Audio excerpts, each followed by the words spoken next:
Our speaker today is a candidate for mayor of Chicago. He served as President Obama's chief of staff. Our guest today served as United States Secretary of Commerce in the Clinton administration. His father, Mayor Richard J. Daley, served as mayor of Chicago for 21 years. His brother, Mayor Richard M. Daley, served as mayor of Chicago for 22 years. And on a personal note, there's two things I wanted to mention. Anytime the City Club asks him to speak, whether it's on education, a charitable matter, a civic matter, the answer is always yes. There were no excuses. I can't be here. I can't be out of town. Just get me the date. And so we say thank you, and I want everyone to clap for that, because it's very, very generous of Bill. The second personal note, I've been privileged to see our guest speaker close up in key leadership roles, and I can tell you that he is more than well equipped to run the city of Chicago. That's the second point. Finally, he is so smart that he had his wife join him today. Let's give her a City Club of Chicago welcome to Bernie Keller. Bernie. Ladies and gentlemen, Bill Daly. Bill?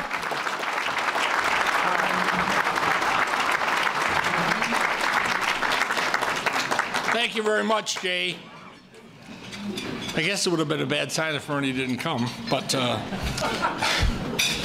I thank you for once again inviting me to the City Club and giving me an opportunity to share my thoughts about our great city and about our future. Let me begin by saying that I think it is a very bright future with unlimited potential. But I'll have to admit, I'm a little biased, just like most of the people in this room, because I truly love this city and never have wanted to live anywhere else. I believe it is the greatest city in the world, and I've been fortunate to travel all over the world. You can't find another city, any place, with a lakefront like ours. You can't find another city full of neighborhoods with as much diversity and character as we have. Look, Paris is beautiful, but it's not gritty. New York is gritty, but it's nowhere near as beautiful as our city. We have just about the right amount of both, and that's what I love about this city. That's what I believe we all love about this city. Let's be honest. What other city in the world, great cities in the world, have dibs?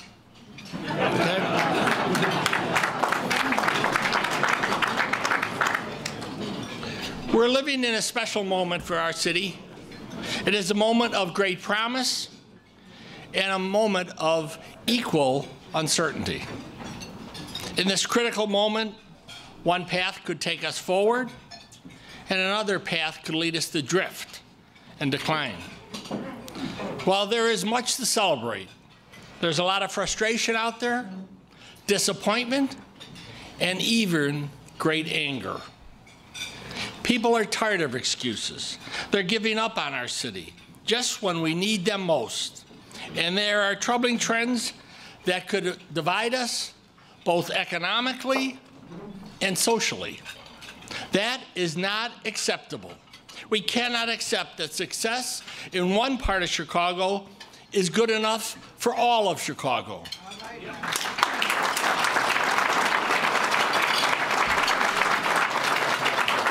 We have to make this city work for everyone.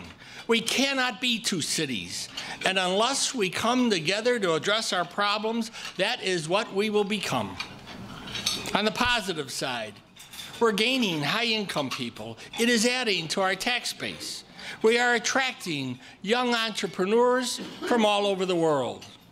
We are one of the hottest cities for millennials in America. Today, we have a thriving Central Core, and many of our 77 communities are doing quite well. Our home values are rising, business is thriving. At the same time, immigration has slowed down. due in part to the policies of the current administration in Washington. Chicago has always been a welcoming city for immigrants. From Devon Avenue to Chinatown, from Uptown to Pilsen, diversity is our strength and our competitive advantage.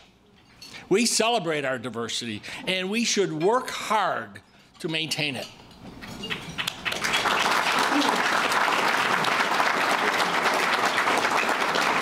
But the big factor, and the most troubling, is that we have lost nearly 400 African Americans in our city since 1980.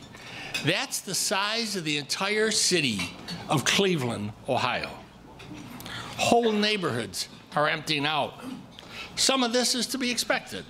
Like every other group, some middle-class African-American families have left for a new life in the suburbs, the big yard and the two-car garage, and that's okay. But they are also leaving because they want safer streets, better schools, and a fair shot at a good life. Worst of all, they're leaving because of economic isolation. They're just not sharing in our city's growth. By one estimate, the cost of economic isolation is over $4 billion a year. We accept this as if there's nothing we can do about it. We surrender as our people are walking away. We have failed these communities, and the impact of this neglect is felt across the city. Today, our population is nearly 1 million less than our peak 70 years ago. Our schools are emptying. Crime is festering. Our tax base is not big enough to meet our obligations or provide the services which we need. Taxes keep rising year after year, but people aren't getting much for it. Most of it pays for pensions and debt. It hasn't helped to have a state that ignores our problems, doesn't pay its bills, and has allowed our roads and bridges to fall apart. Thankfully, we have a new governor in Illinois.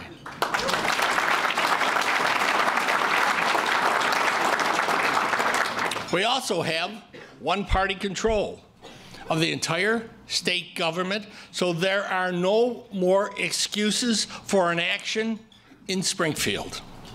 They must fix their pensions, rebuild our infrastructures, fund our schools, find new revenues, and help us fight the biggest cause of our declining population, which is crime.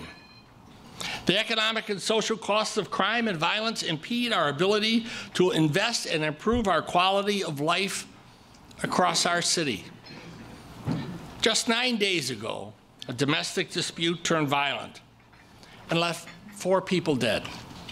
They include a doctor, a pharmacist, a young Chicago police officer who left behind a wife and 3 little kids. They were all cut down at the beginning of their careers, all because of the easy availability of guns. The shooter had a troubled past, but that didn't stop him from acquiring a powerful handgun and a concealed carry license. He fired 40 shots before he took his own life. He had several magazines with him and was obviously planning to kill more people. It's senseless, it's sad, it's tragic, and it's all too common in our city. Every week, we lose an average of 10 people to gun violence. We're going to hit 500 murders this year, and we may have 3,000 shootings. Today, our murder rate is 4 times higher than LA and 7 times higher than New York City. We have more killings than both cities combined. My goal is to reduce, is a 75% reduction in shootings over 4 years and a comparable reduction in murders. And it starts with gun control.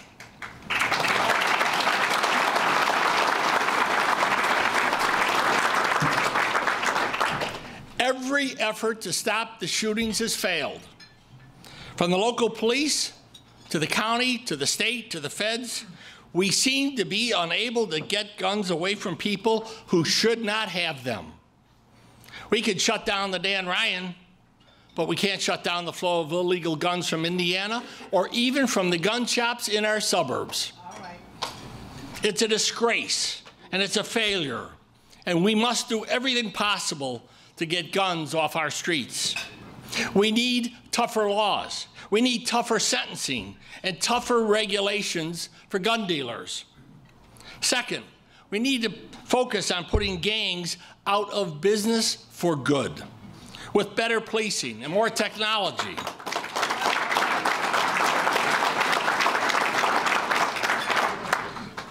First of all, we need leadership at every level that is committed to changing the culture in the police department. We need a major shakeup. Only 1 in 5 murders and 1 in 20 shootings produces an arrest. That is a failure, no matter how you measure it. We know that some police have made mistakes, but we also know that the vast majority of the men and women in the Chicago Police Department are good, honest, and decent people who protect us every single day.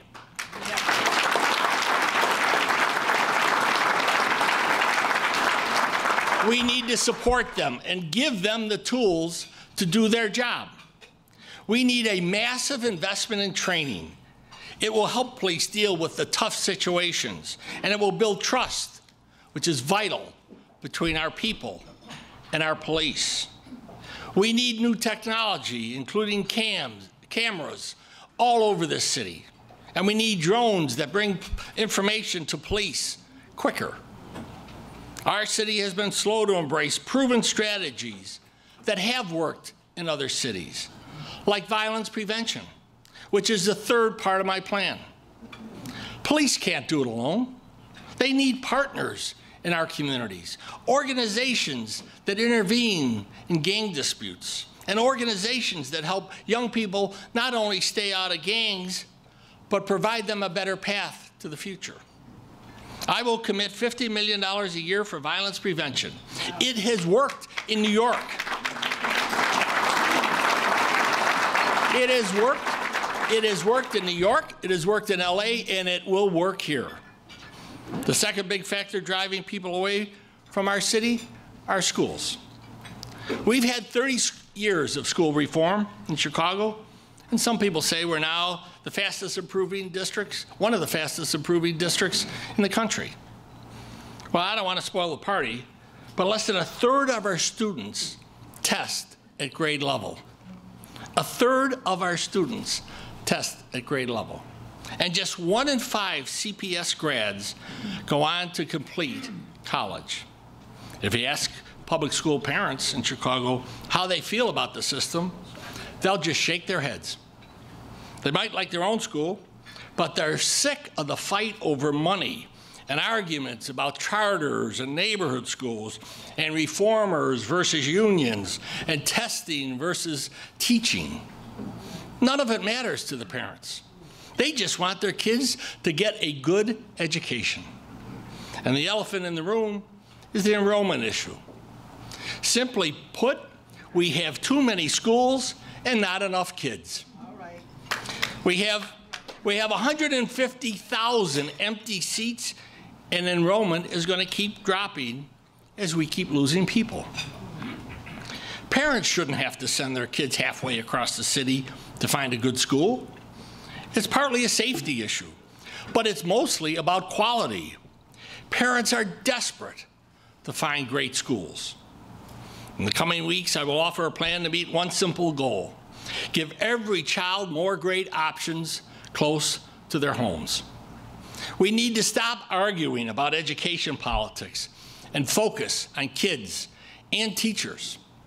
My 3 sisters taught, my daughter taught. I know how tough that job is, and teachers deserve our respect. They also deserve the truth.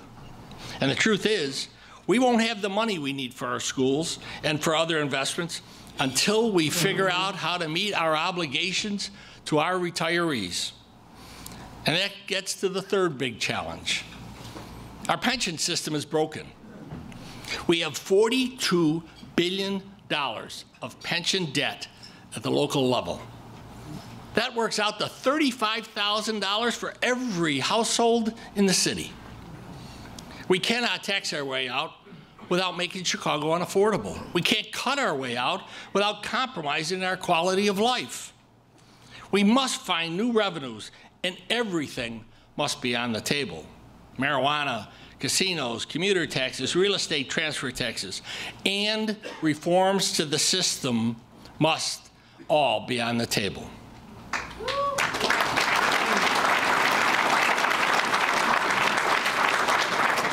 The one thing I do want to take off the table is more property taxes. Tax bills next June will reflect new assessments, and trust me, people will be shocked and they will be angry. I am determined to avoid new property taxes next year, and over my 4 years, I promise the taxpayers of Chicago that for every dollar of new property taxes, there will be a dollar of cuts first.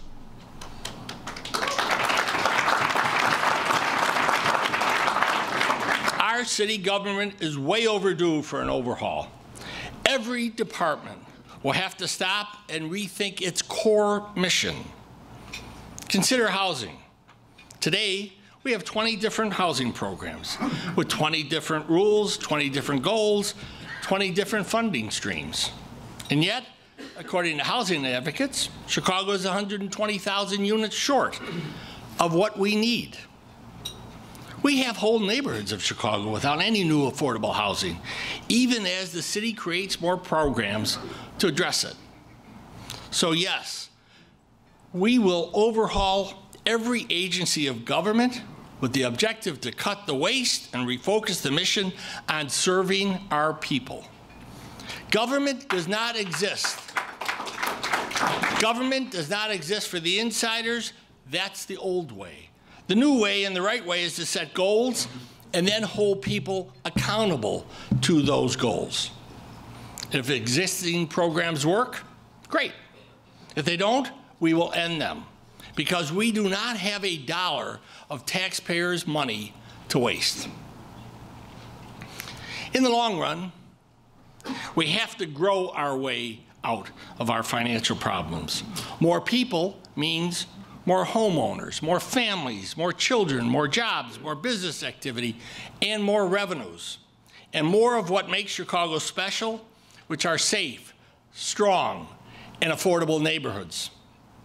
Today, I am proposing an ambitious goal to restore Chicago's population to 3 million people within a decade.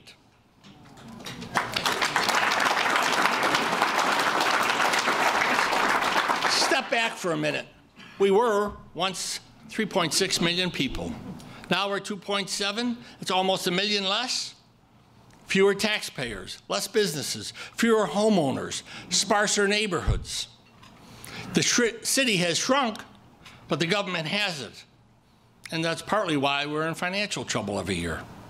It has to change, and it must change with growth. The 2020 census is coming. We have a federal administration determined to undercount the undocumented community. I ran the 2000 census at Commerce. I know how it works, and we need everyone to be counted. With another 300,000 people, our tax base will grow, and over time, we'll get billions more in federal and state aid. Revenues will rise, economic activity will increase, our schools will fill up again, our neighborhoods will come back to life, and we'll pay our bills instead of passing on debt to our kids and grandkids. Is it possible? Of course it is. America is growing, the world is growing. We need them to grow here. We need people to come here and to stay here. We need inclusive growth in which everyone benefits in every neighborhood. The first thing we can do is connect people with existing jobs. Right now, there are 500,000 open jobs in our region, and about 60,000 people on the west and south side who need those jobs. Right. Now, this isn't simple. I'm not saying it is, Some jobs are far away, distance-wise. Some require special skills. Some people struggle with the cost of childcare and other issues. But we can solve these problems if we have the will to solve them. I'm not the first to name these problems. We've had mismatches in the workforce for decades and countless attempts to address it. Today, we have scores of job training programs. The schools offer hundreds of vocational education programs. The city colleges have aligned curricula around key industries. Career colleges offer degrees in all kinds of specialized fields. There's apprenticeships, internships, job fairs, and recruitment campaigns.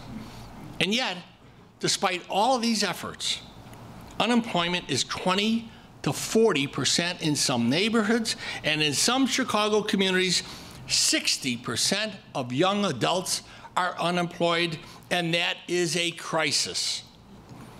We need a bridge from the people to the jobs and a commitment to do whatever it takes to help our people cross that bridge. I recently met with people running prisoner reentry programs. They understand that people with a criminal record need extra help to make it. They need counseling and coaching, and they need employers who will give them a chance. Now let's talk about the kind of jobs we need to help our struggling communities. Our city has made progress creating new economy jobs like green energy and tech jobs.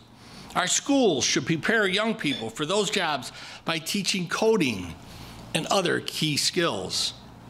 We continue to have a very strong market for professional careers in business, healthcare, education, law, and finance.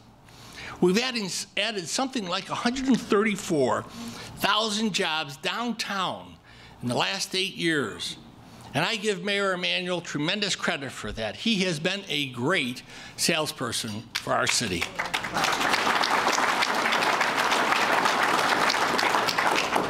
But we can't overlook sectors like construction, utilities, and manufacturing, where people with a high school degree can earn a good wage. Right now, there are at least 425,000 manufacturing jobs in our region. Thousands of them are open. They pay a living wage for young people, and over time they can support a family. And you only need a high school degree to qualify. People have declared manufacturing dead for many, many years, but it is still growing. Because of shipping costs and rising wages in other countries, the economics of manufacturing in the U.S. are becoming very favorable.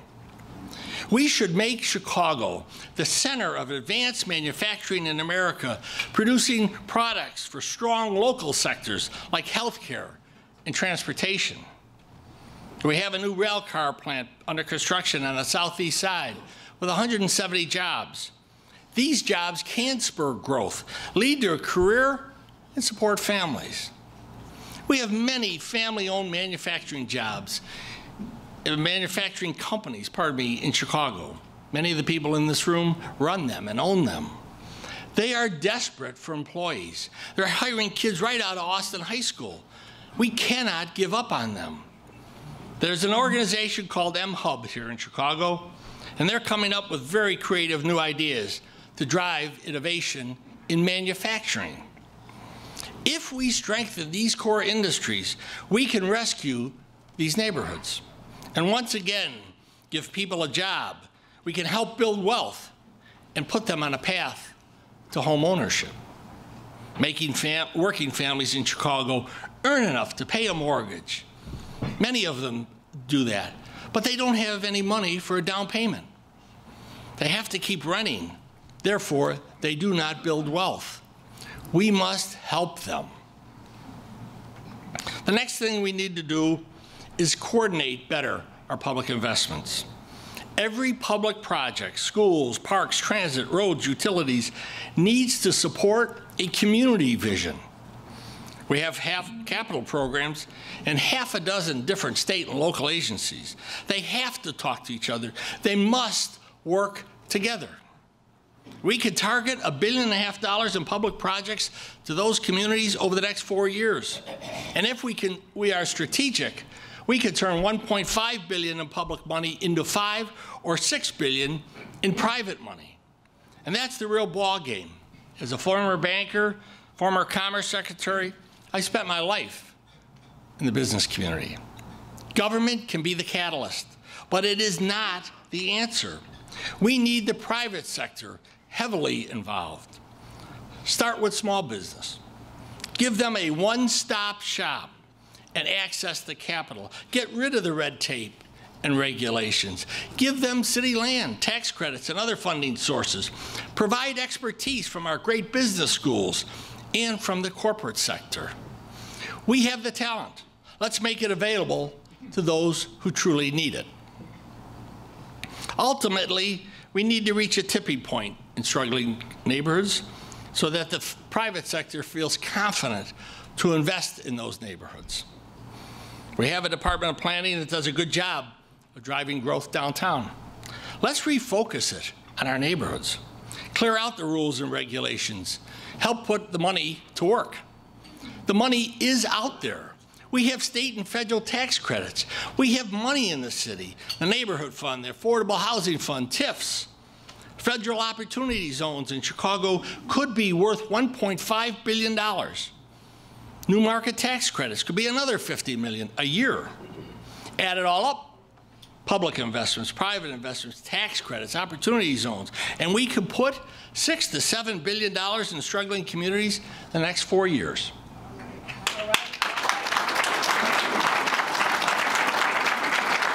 We need to commit to it and ask every business leader in Chicago to support this. And I will help them understand that our growth strategy, 3 million people, 3 million strong, 3 million together across every neighborhood in Chicago, is the foundation of our city. That is our future.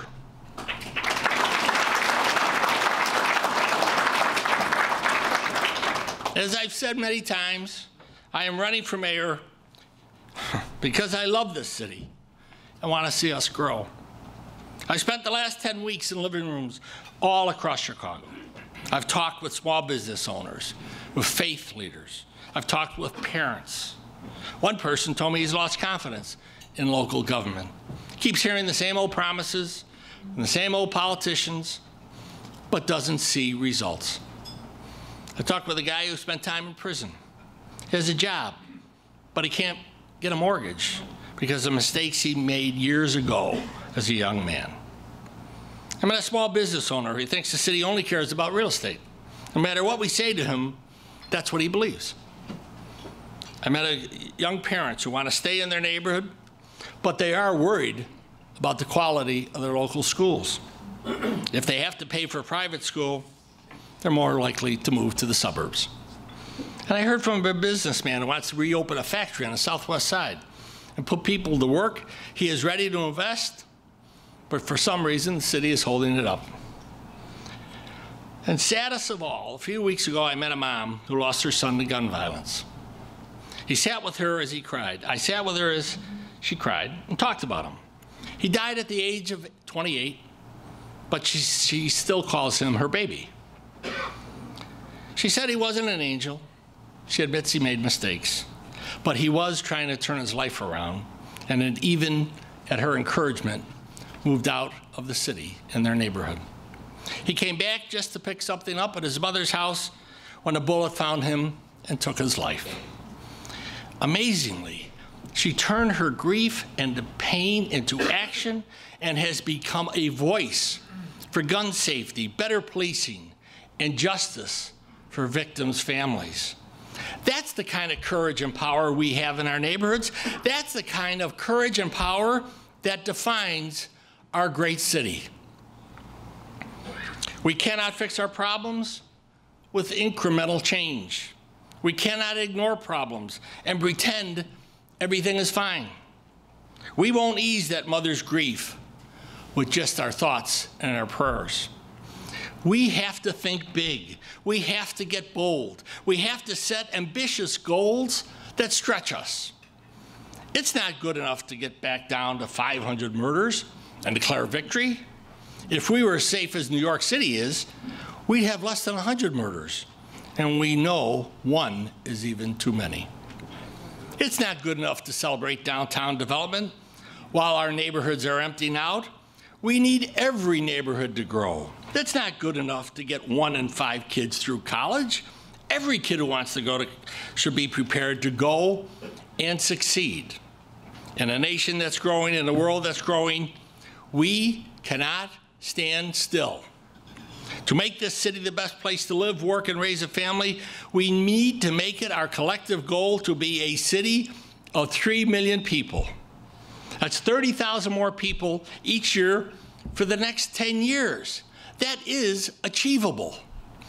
With growth as our strategy, we can better address issues like crime, education, pensions, affordability, and taxes.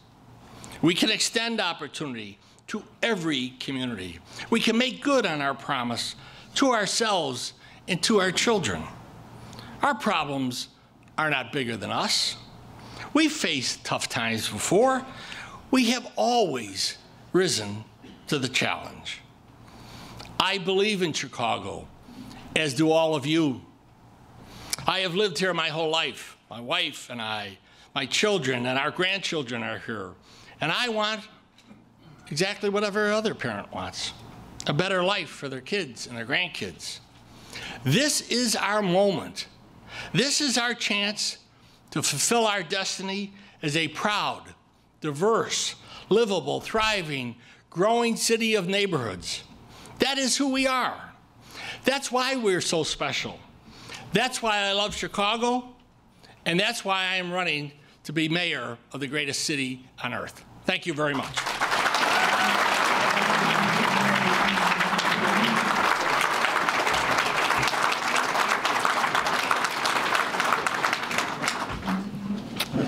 Thank you, Bill Daly. If anybody has any questions, hold up your blue card. Members of our staff will come and pick them up. I see that several people have them. So we can forge ahead with some of the questions that have been submitted already. This is from George Sabula with Darwin Realty. Actuaries predict Chicago's pension funds will be unable to pay retirees by 2030 at today's rates of underfunding. What is your solution to this pension problem? Thanks for the question, George. As I stated, this is, in many ways, the anchor around our necks. It has to be addressed. One of the reasons I wanted to run for mayor was to be part of finding solutions to these problems that are so vexing for us. We must solve this. The truth of the matter is the state has a worse problem than we have. So we've got to join together, and much of our pension issues relate to actions that need to be taken in Springfield. So I'm looking forward to working with the new governor. I'm looking forward to working with the business community, labor community. And as I stated, I think pretty clearly, this is the single biggest issue that we cannot keep kicking down the road. Okay, thank you.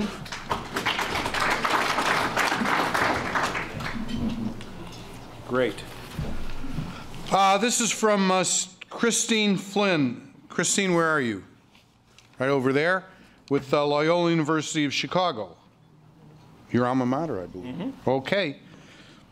She wants to know, how will you support female-owned small businesses? Well, to be honest with you, small business in general has got to be more supported. That is the heartblood of our city. I've worked for big companies, but the truth of the matter is big companies are not what makes this city special in the business side and the economics. It is a small business, whether it's a grocery store in a neighborhood, whether it's small manufacturing. And as I said, I've been traveling throughout the city rather extensively lately. It is amazing to me, I don't care what neighborhood you're in, you will see a small business, not a flashy sign, none of that, where people are making things and growing things and employing people.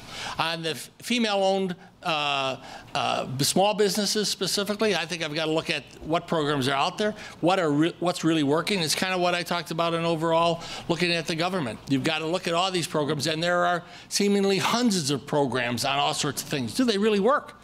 This is taxpayers' money being used.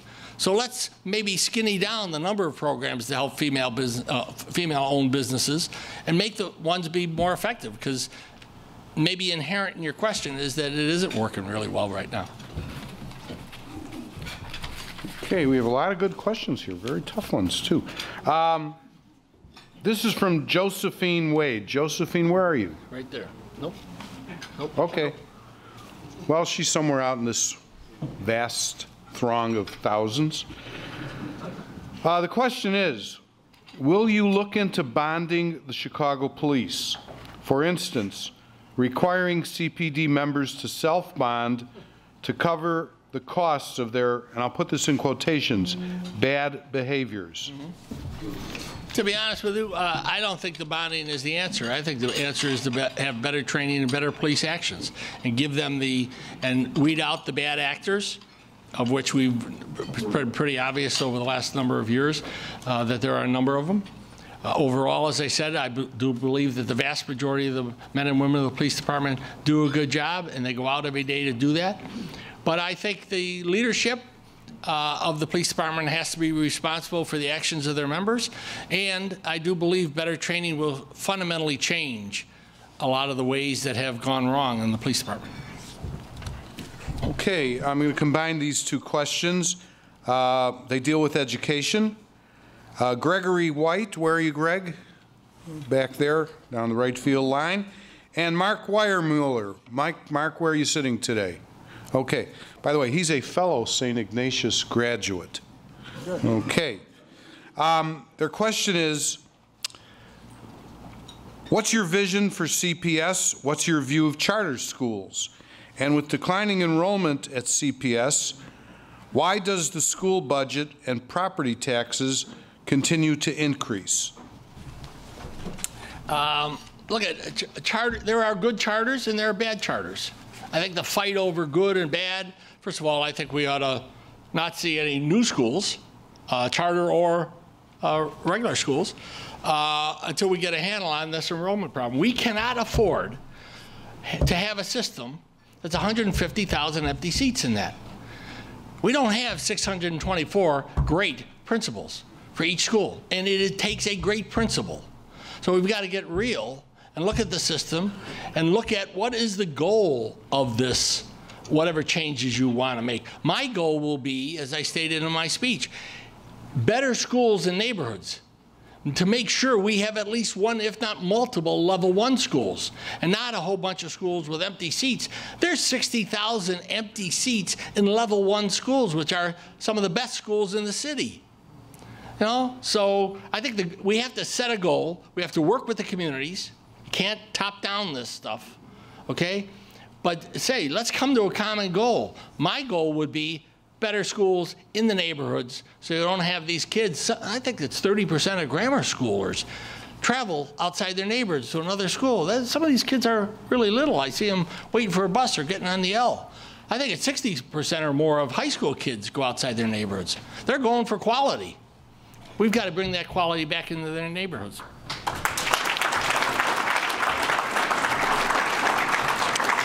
Shifting gears a little bit, this deals with immigration and that. It's from Pam Roll, City Club member. She wants to know if you support the current City of Chicago sanctuary state status. If you do, why? And your thoughts on Mayor Rahm Emanuel's status that Chicago be a Trump-free zone. We have been a sanctuary city since the early 80s. We will maintain our status as a sanctuary city.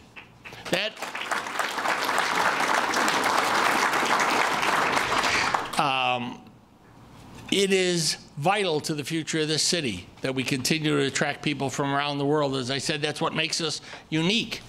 Lots of people talk. It's a lot of great politics, and people scream about politics. We must have a comprehensive solution to our immigration problem. Forget the rhetoric, forget all this stuff. It can be done if the politicians get together and do it. Yes, people have to sacrifice, and those who want it their way or the highway on either side, then we're going to stick in this terrible situation with people suffering. But the heart of this city is the fact, going back to the 2 centuries ago, that people came from around the world to come to make this city what it is today. I don't care, Irish, Polish, German, all over the world came and made this city what it is. It continues from Mexico, Central America, from Europe, from Africa, countries that have recently really sent a lot of great people and made our country better, India, Pakistan, all over. If we lose that, we lose the soul of this nation and this city.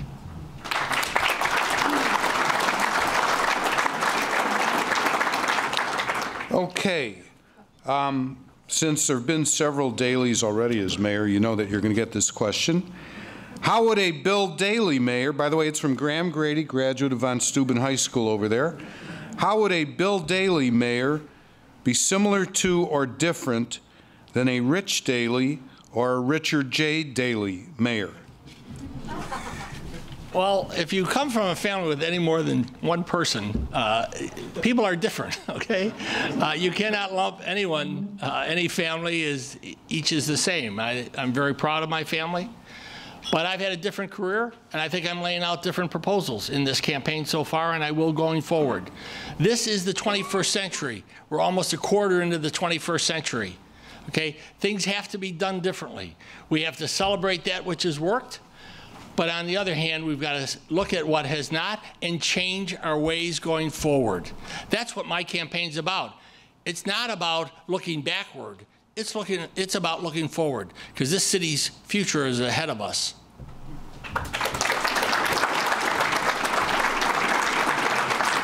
Thank you. This is from DePaul University School of Public Service. Nick, I'm going to butcher your last name because it's hard to read this. Kachlinagas, where are you at, Nick? Oh, okay. He's over there. Parakalo, Nick, okay? Anyhow, here's his question. Given your vast knowledge of investment and finance, what's your plan to improve the financial condition of Chicago, especially amidst the larger situation in the state of Illinois? Well, I've touched on some of that already, Nick. I do appreciate the question, because one of the roles I think that a candidate for mayor and as mayor should do is be honest with the people of Chicago and tell them what is the status for this city about some of these major issues. I've talked about them. I will continue. I will do everything in my power to get this right. But it is a huge problem, and we've got to work together. I'm proud of the fact that in my career in the business community and in politics and government, when I served under President Clinton and President Obama, I try to bring people together. We're all different. Some people like to be in your face, like our president. I'm somebody who rather bring people together to solve these problems. And if we do not come together, those of us in the city, in the political system, in the business system, in the faith-based organizations, community organizations, and with our legislators and our new governor, we won't solve these problems. And so I think we've really got to work together, and I'm looking to do that because that's what something I've tried to do my entire life. Okay. This is from Marty Megan. Where are you at, Marty? Oh. If you're not here, you won't own up to the question, we won't ask it. Okay. This is from Karen Riley with BLC right down here. Can you share your views about MBE, WBE programs that don't result in business growth? Black-owned businesses are not growing. How can you ensure growth under your administration? Well, I think one thing, we ought to look at all the programs, as I was saying earlier, whether it's MBE, the programs to try to create more minority businesses have been around for almost as long as some of us. So why aren't they working? You know, and I turn to the community and say, what do we need to do differently than what we've been doing? All well motivated, everybody trying to make this work. I don't believe anybody goes out to not make it work. But why has the system not worked? Why have the private sector not taken basically those private sector companies that do business with government and almost mentored minority businesses. I'm very proud of the fact that as the community trust trustee, I became finance chairman. And I had a meeting with all the trustee banks, and the fund manages money of the fund, and then the bank's individual trustees manage. So I said to the CFO, what's the percent of minority asset managers, not in the trust money, but in the bank's money? Now remember, I was with one of the big banks. And they said, well, there's 0 managers. I said, 0 like in 0? I said, yeah, like 0 and none. So I called the bankers together, and I said, look, let me just give you a statistic. You have 0 diverse managers of all the money you're managing, all the management, all your whatever style of managing. I said, look, I've been on that side of the table. I know all the stuff you're going to say to me, okay? But this is wrong. This is a city, you know, that's a third, a third, a third. This is crazy, okay? I said, we're setting a goal of 20%. Within 5 months, every one of them was at 20% because they realized that's the right thing to do, and they could do it. But it took a little push, and I get it. They're all well-intended, they all, you know, doing their job, and everybody's got an excuse. But you got to get in there, and you really got to know what you're talking about, and then have a plan to come out of it and stay on top of it. Thank you. Time for 2 last questions. This is from Elsie Nybar. Elsie, where are you at today? Back there, good. She's the senior editor for Via Times News Magazine, serves Asian Americans, so, you know, you could end up being quoted there. Mr. Daly, what made you finally decide to join the overcrowded mayoral race caravan? And what is your #1 top priority? Well, it wasn't as crowded when I joined as it is now, to be frank with you, but I still would have joined. You know, I made the decision, my wife and I talked about it a lot. This is not easy. I've been around government and politics my whole life, and I know how difficult this is. Our friends from the media are here, so I assume everything I say now is quotable. But we have problems. I think I can add something to not only the discussion. I think if I have the honor of winning, I think I can be a good mayor. So, you know what? I'm lucky in life. We got to a stage where I can do this. I want to do it. I want to give something back again to the city. And so I jumped in. Now, a couple of months I may regret it, but that's okay. I know I won't. This is the best thing I've ever done in my life in a professional sense.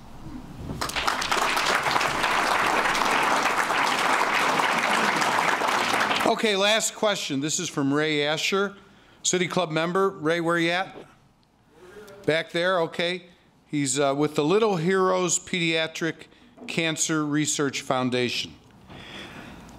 Looking back at your brother's terms as mayor, what would you say that you learned from him in terms of policy decisions? I would say the one trait of leadership, and I do believe he was a leader, as I do believe my father was, to get really good, smart people around you, listen to them, make a decision, and move on. Make sure you get their best advice and you listen. And I would hope that I can emulate that for lots of great leaders. I spent a year with President Obama and listened to him and watched them make tough decisions, really tough decisions, like the Osama bin Laden raid. And leaders have a certain sense about their abilities.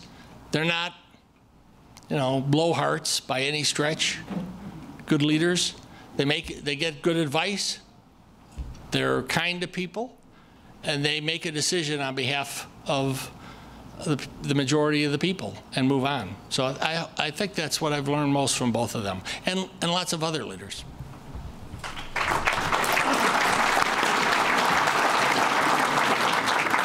One last question here. This is from City Club member Dory Wilson PR over there on Walton Street. Are you confident that you will be able to positively impact gun control and gangs? If we don't, our future is pretty bleak. I get the problems of the national, but think about it. Just think about, we have become immune. About 3 weeks ago, today, I think it was, there were 10 people shot in the city of Chicago. Nobody, I mean, big deal. You know, we then stumble into the weekend and whatever. You know, we've become immune to this. This is not who we are as human beings. And when we get to accept that, when we get to accept the fact that somebody has need for a gun, or should have a gun, which was designed, manufactured, and sold as a weapon to kill somebody, nothing else. None of these handguns have shot a deer, knocked a bird out of the sky, okay? That's a lot of hooey by the NRA, which is basically big business. I talk about bankers and their political power. There is no industry in America but the gun industry as powerful. Who else, and there's a lot of businesses in here, who else has immunity from a lawsuit? You ever hear of that? Other than federal government. Without their approval, you can't sue them. You can't sue the gun manufacturers for liability, really, and get anything. You fall down the stairs, you'll sue this restaurant. Forget it. You get shot by a gun, by somebody, you can't do anything about it. Now, I know we have a Second Amendment, and I am a believer in it, okay? But this is crazy. You have more guns than people in America? That's just business. That's all it is. Thank you, Bill Daley. Thank you very much.